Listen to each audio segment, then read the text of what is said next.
a number of you asked me what the NBI is when I arrived here earlier on, so I thought I'd better just explain who I am and where we fit in. We're a business organization. We have a company membership. There are a lot of you in this room whose companies are members of the NBI, Nedbank, AVI, a number of others. And we've been going since 1995. We were formed in 1995 at the request of President Mandela, who wanted business to support the new democracy. And over the 22 years of our life, we've worked in sort of a number of sectors right around the country.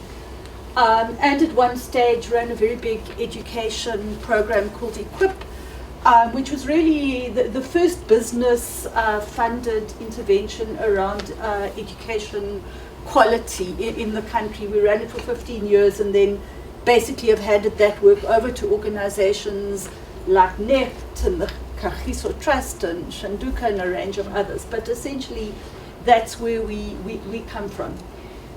Our work at the moment really focuses on looking at how business can support economic transition on the one hand and social transformation on the other.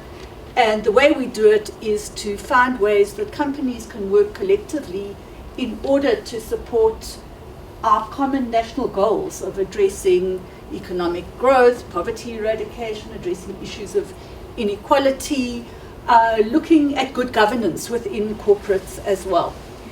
And in that context, our work in education at the moment is very much focused around the TVET colleges. We work at technical high schools, TVET colleges, and then also to an extent looking at the issues in the universities of technology.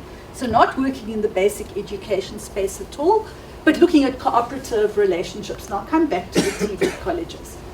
But our work around the NDP really started when we had an engagement when quite a lot of our company members said, well, the NDP's dead.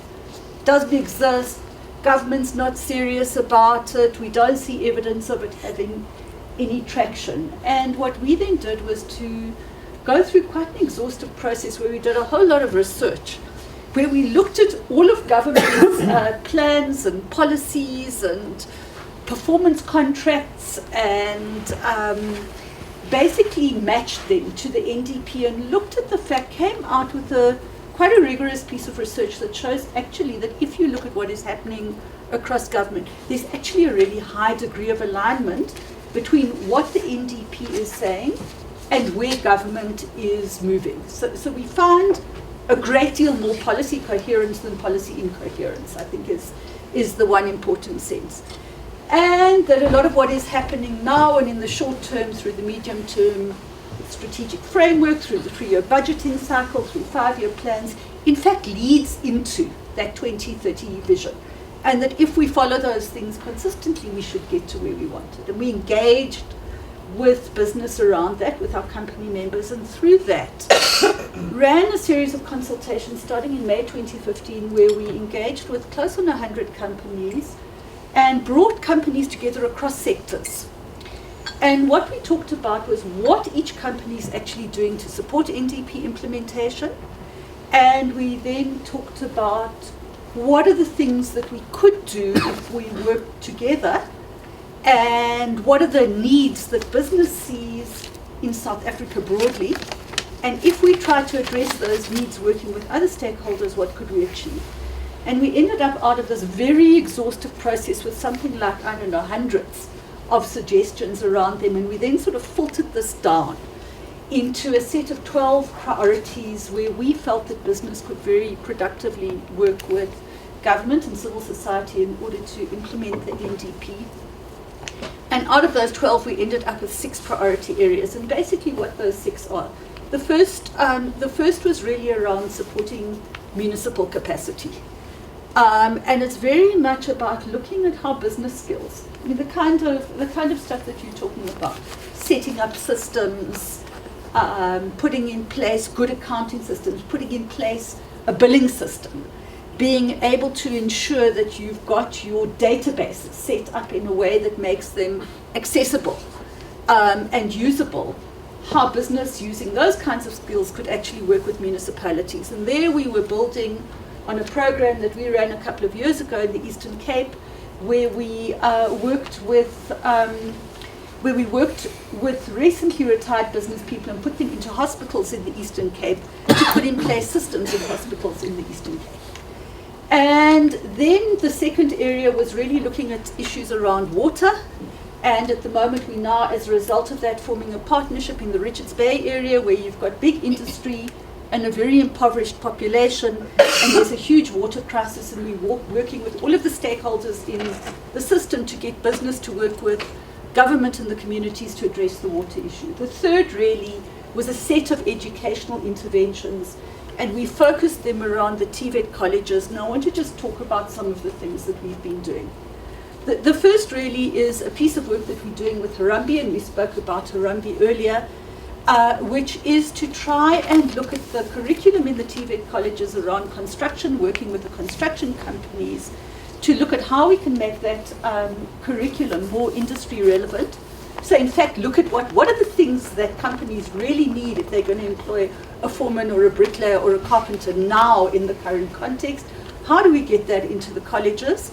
And then how do we take the learners coming out of those colleges and ensure that they get work placement?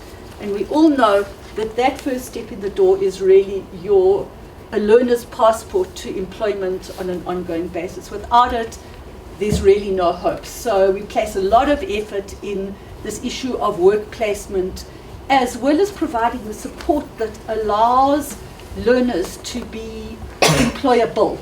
Because one of the very big problems that we have is when kids come out of both school, university, the colleges, they don't have the basic understanding about the world of work that actually enables them to integrate easily into the workforce. And a lot of the reason that kids don't end up remaining in workplaces is because they don't have that training. And that's part of what we do with Harambee. Then we have worked in the Northern Cape in colleges in Uppington and Kimberley. There's a big new renewables industry growing up in the Northern Cape, and we've worked to introduce a green skills curriculum into colleges in the Northern Cape. Part of it is around taking the plumbing curriculum and transforming it into a solar geyser, solar rooftop installation, training kids in that. But we've also twinned the learners coming out of that process with small business, because a lot of that industry in the Northern Cape is actually very small companies. And it's been incredibly inspiring to see how the owners of those small companies have worked with those young people and have inculcated in them not only the technical skills about how to be a solar geyser installer, but also about how those kids can develop an understanding of entrepreneurship and want to form their own businesses in the long term. We worked with that in partnership with the IDC, and in fact Nedbank is now funding the continuation of that work. And then lastly, just another example is that we've worked with the hospitality industry over the last year to train lecturers, because a lot of the problem in the technical colleges is that the lecturers have often had no industry experience themselves. And so what we've done is to take cohorts of lecturers and during the holidays put them into hotels and restaurants and into the hospitality industry so that they understand what that industry is about. They get training, and then when they go back to teach, they're teaching with a much greater depth of understanding of industry. So those are some examples of the kind of work that we do, and I'm about to run out of time, so I could talk for a lot longer, but I'm not going to. So we believe that there is infinite space in South Africa for this kind of work.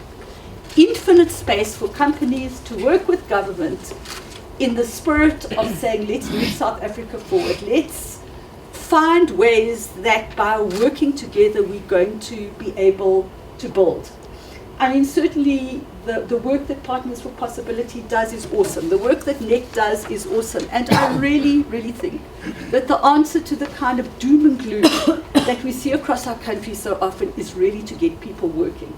So we open to all of you, whatever industry you come from, for suggestions on the kind of work that we're doing. We want to partner with all of you. Thanks. Love that.